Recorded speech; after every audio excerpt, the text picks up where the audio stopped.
আসসালামু আলাইকুম এভরিওয়ান, আশা করি সকলে ভালো আছেন। আজকে সারাদিনের যে পড়াশোনা ছিল তার উপর ভিত্তি করেই একটা ছোট ভিডিও বানানোর চেষ্টা করছি। আজকে মূলত ছিল 47তম বিসিএসের শেষ সময় প্রস্তুতি বিষয়ক ভিডিও। ইনশাল্লাহ আমি পরবর্তী সময়ে রেগুলারই চেষ্টা করব এই বিষয়ক ভিডিও দেওয়ার জন্য। এখন প্রায় পড়াশোনা শেষের পর্যায়ে চলে গিয়েছে, এখন শুধু রিভিশন পর্যায়ে রয়েছে। তো কীভাবে আমি রিভিশন করছি এবং আমার শেষ সময়কে কাজে লাগাচ্ছি সেটাই আপনাদের সাথে শেয়ার করব, তো সাথেই থাকুন।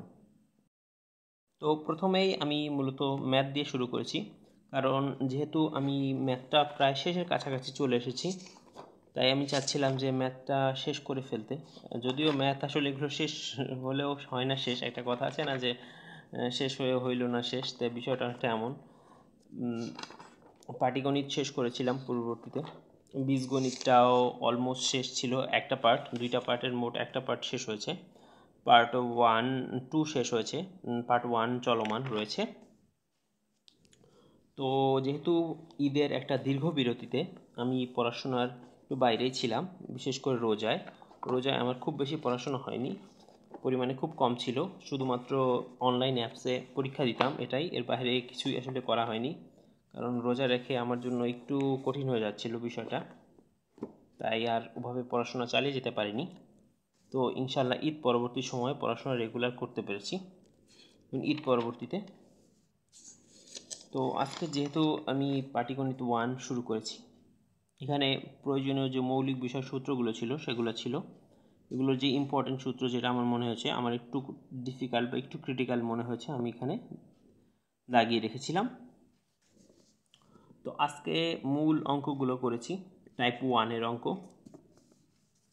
টাইপ 1 করলাম, টাইপ 2, টাইপ 3 এবং টাইপ 3 পর্যন্তই শেষ করলাম। তো এখানে মূলত আজকের যে প্র্যাকটিসটা, আমি সবসময় আমার সাথে খাতা রাখি, কারণ প্র্যাকটিস করব এবং না লিখলে আসলে ওভাবে মাথায় থাকে না, মনে থাকে না, প্র্যাকটিসটা খুব বেশি জরুরি। টাইপ 1 এর ম্যাথগুলো করলাম।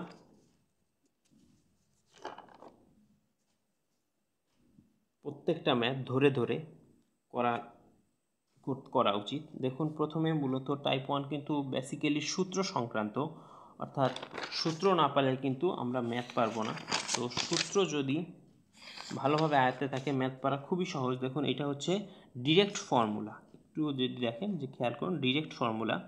তো এই বইয়ে খুবই ভালোভাবে এই বইয়ে ম্যাথগুলো বিশ্লেষণ করে দেওয়া আছে। প্রথমে সূত্র সংক্রান্ত, পরবর্তীতে সেকেন্ড টাইপে হচ্ছে হলো বর্গ বা ঘন, অর্থাৎ ধীরে ধীরে কঠিনের দিকে গিয়েছে। দেখুন, একটা কৌশল আমি লিখে রেখেছি যে দুটি বর্গ বা স্কোয়ার থাকলে সূত্র হবে 2, একটি বর্গ থাকলে অর্থাৎ একটি স্কোয়ার থাকলে সূত্র হবে 4 দিয়ে। অর্থাৎ এটা কোন বিষয় আমি একটু বুঝিয়ে দিই।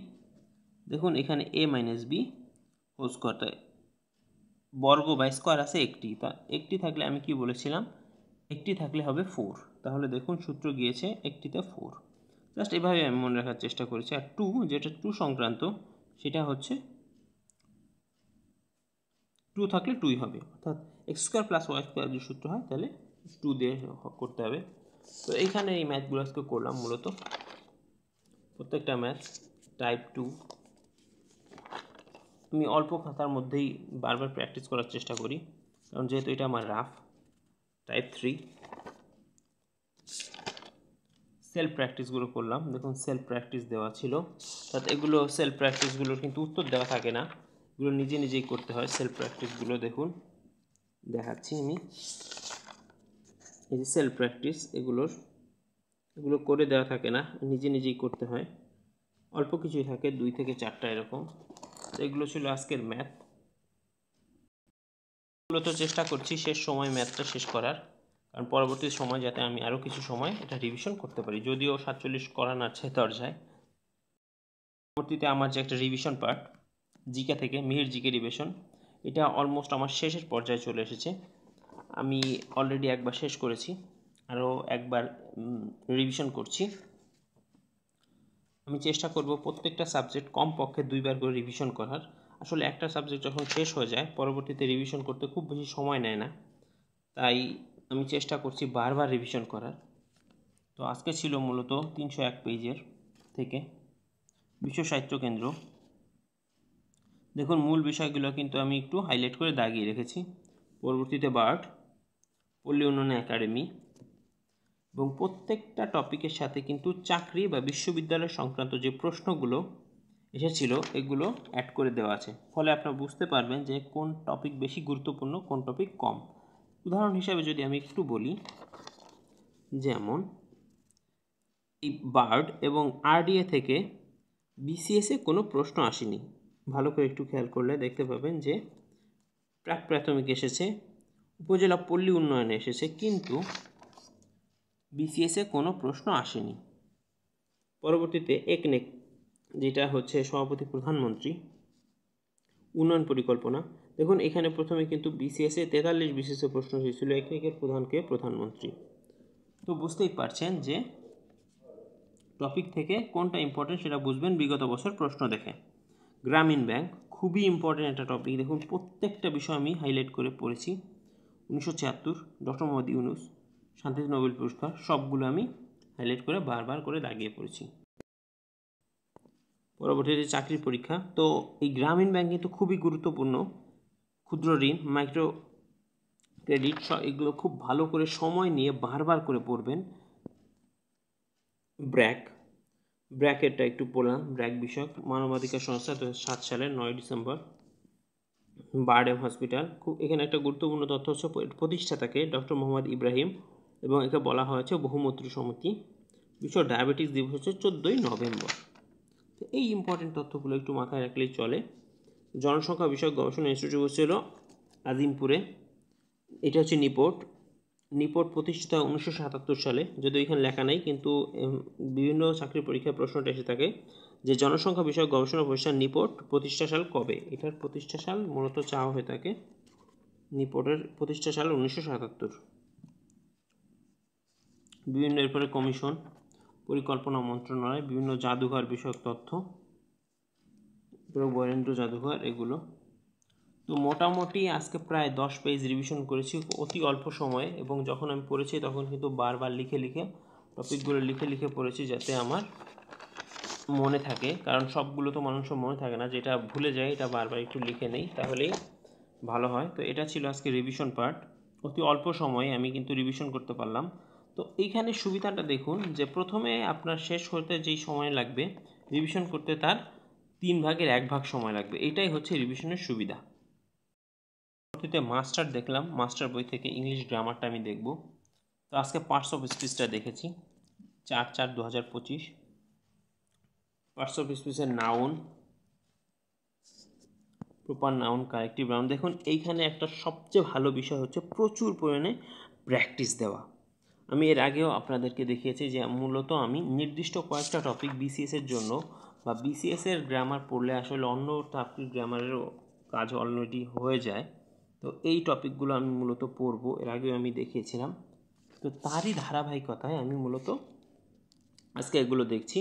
দেখুন প্রথমে একটা রুলস দেওয়া থাকে, এই একটু হাইলাইট করে দাগানো থাকে, এরপরে প্র্যাকটিস দেওয়া থাকে। তো এই প্র্যাকটিস এবং রুলসের সমন্বয় করে যদি পড়া যায় তাহলে খুবই ভালো করা সম্ভব, এবং বারবার প্র্যাকটিস করলে আপনার মনেও থাকবে, সেটা মনেও গাঁথতে পারবেন, খুব অনায়াসে সেটা পড়তে পারবেন।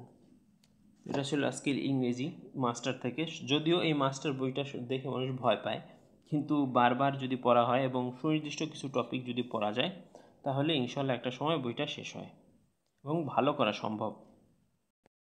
পরবর্তীতে আমার আরও একটা রিভিশন পার্ট, আমি আসলে শেষ সময় চলে আসার কারণে পরীক্ষার আমি চেষ্টা করছি টপিকগুলো শেষ করার। অলরেডি আমি ম্যাথ শেষের কাছাকাছি চলে এসেছি, তো আমি চেষ্টা করব যে প্রত্যেকটা টপিক দ্রুতই শেষ করে বারবার রিভিশন হয়ে যেতে।